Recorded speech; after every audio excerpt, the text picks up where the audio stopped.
Hi, my name is Ronak, and I'm a transformational coach for whatsthefear.com. Today, we're going to discuss how to create a self care plan.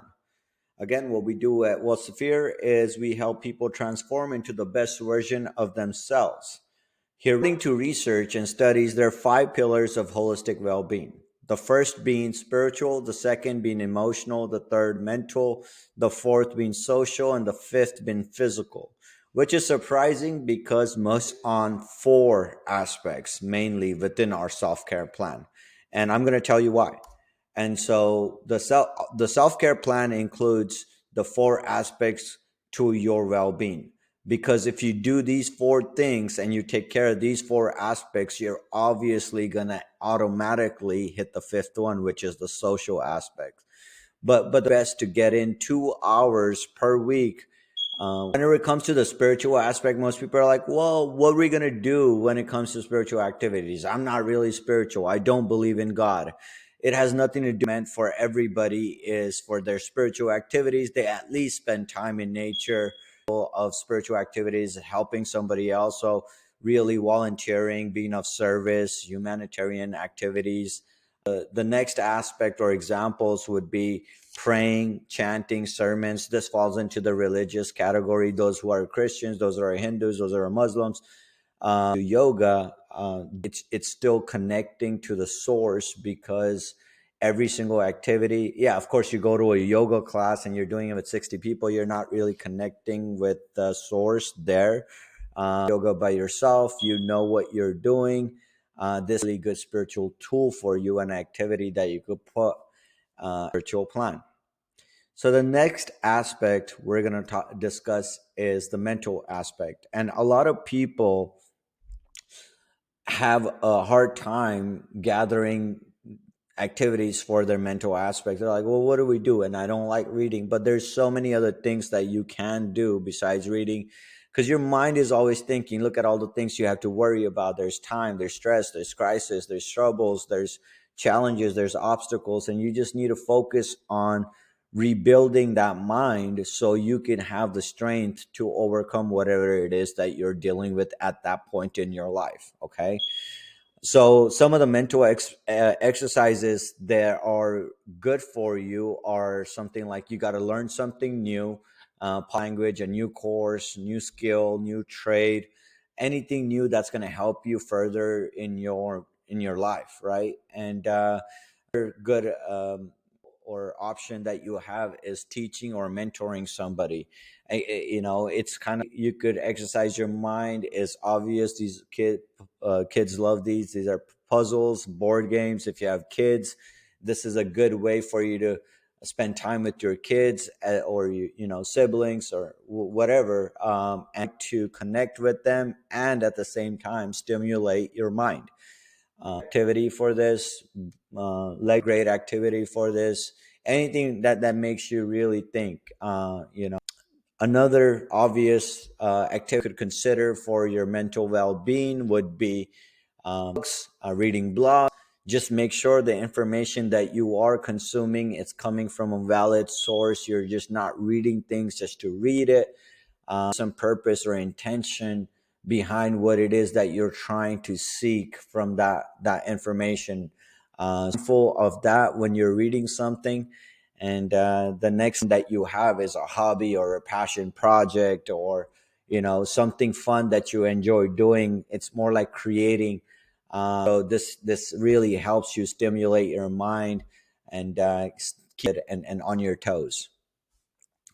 So that covers the spiritual and the mental aspect. The next aspect we're going to dive into is going to be your emotions. And so we say that, hey, deal with your emotions so you don't have to heal from your wounds. And this is very true, because for you to really get in control of your emotions and be balanced throughout your days, your weeks, your month, because why is this important is that you need to be stable and you need to be consistent. The only way you're going to do that is if your emotions are balanced. You're not going to be able to achieve much in life if you're fighting against yourself most of the time.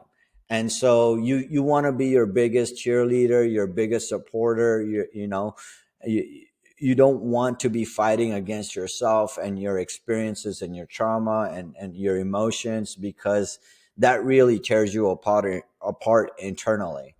Activities that I find myself doing that are really soothing, arts and crafts, anything that's creative. It really helps me communicate what I'm going through, what I'm feeling in that moment. I could use my intelligence, to express myself in various capacities and through these tools. Is to get a support group. Like, you want to express yourself, because emotions are all about, they're jammed up emotions. You're not able to talk to anybody about that topic or that event or that circumstance. You don't feel safe around people. And I mean, yeah, even in therapy, but it's just a one-sided thing. You want to be able to express yourself and feel relatable, feel acknowledged, feel validated. And so you could rely on support groups to help you do that, help you get centered, help you get balanced. Is journaling and writing. These are great activities. They're very therapeutic, believe it or not. It's so soothing to write down what it is that is in your head and what you're feeling. So then it gets off your chest, it gets transmuted into that piece of paper, and you're better able to really just all over again, and you're able to fill up your cup again. And there's not negativity, there's not that toxicity that's blocking you from really enjoying the moments that you value with your loved ones, with your friends, the moments in life, because of whatever else happened, in weeks, days, months past. You're not carrying that around with you. You get rid of most of your baggage if you just are honest about what it is that you're writing. You're really clear to yourself, and you're being completely vulnerable. You can do that in writing, right? And this is a great thing for men to really consider doing, because society expects us to be completely masculine, emotions. But believe it or not, we do have emotions, we do have feelings. People do feel, people do go through things. Figure a way to manage those things in a healthy way. And journaling is a very safe and a very crucial tool to help you do that. The last thing that I found really interesting on my healing journey has been this. In our Indian culture, we call it, what we do is, it's all about breathing, conscious breathing, and you're focusing on your breath instead of your thoughts, your mind, anything. And once you really center yourself, you just get to feel whatever it is that you need to feel, and you feather right after. It's been a really good tool. And again, I could do all of these things by myself. So I don't have to rely on anybody else to get these done. So we go into the final aspect of our self care plan, which is going to be the physical aspect. And this is the most common aspect that everybody knows and is aware of, but yet we find it so challenging to get done.